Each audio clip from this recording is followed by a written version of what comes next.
You tap checkout on a food delivery app. The button spins, and instead of failing quickly, it hangs for 30 seconds before throwing a timeout. In modern microservices, high latency is a silent killer spreading through your system like wildfire.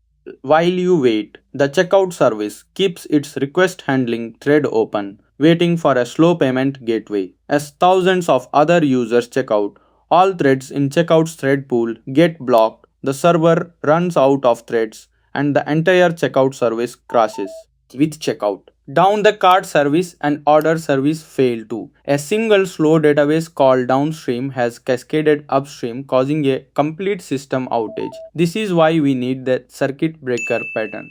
In physical electrical systems, a circuit breaker detects an overcurrent and trips, breaking the connection to prevent a fire. In software, a circuit breaker wraps remote network calls. If failures or timeouts spike, it breaks the connection, protecting your system from exhaustion. The pattern is implemented as a finite state machine with three main states: closed, open, and half open. Let's trace how the breaker transitions between these states to protect your microservices. Under normal conditions, the circuit breaker is in the closed state. Requests flow freely from the client to the supplier service. The breaker monitors each response, counting successes, failures, and slow calls in real time. Count failures without consuming infinite memory. The breaker uses a sliding window. This can be count based, tracking the last 100 calls, or time based, tracking calls in the last 60 seconds. Older data is discarded as new requests arrive. Under the hood, a count based sliding window is implemented using a ring buffer. Each cell stores the result of a single request.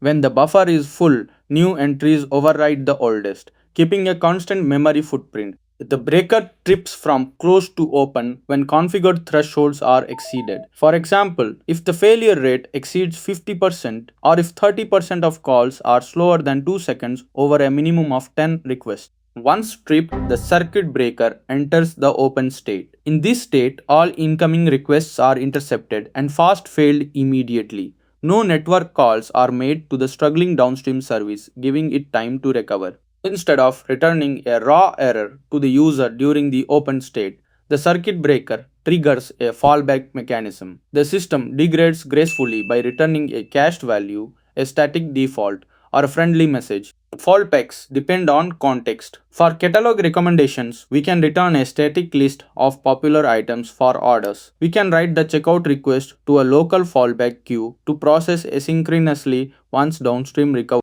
The circuit breaker doesn't stay open forever. When entering the open state, it starts a timer called the sleep window, typically set to 30 seconds. During this window, all calls continue to fail fast. When the sleep window timer expires, the breaker transitions to the half open state. In this trial state, the breaker permits a limited number of test requests to pass through to the downstream service. If any test requests fail, the breaker immediately trips back to open, restarting the sleep window. But if all test requests succeed, it transitions back to closed, restoring normal traffic flow. It's crucial to understand how circuit breakers interact with retries. In a failing system, client retries without a circuit breaker cause a retry storm, acting like a self-inflicted DDoS attack that keeps the downstream service dead. A circuit breaker breaks this loop.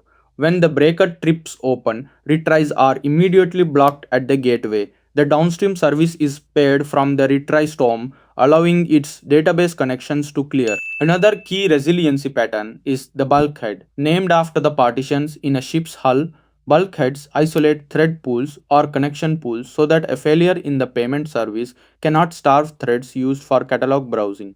In modern architectures, you can run circuit breakers in process using SDKs like Resilience 4J or out of process at the infrastructure layer using a service mesh like Istio or linked with Envoy sidecars.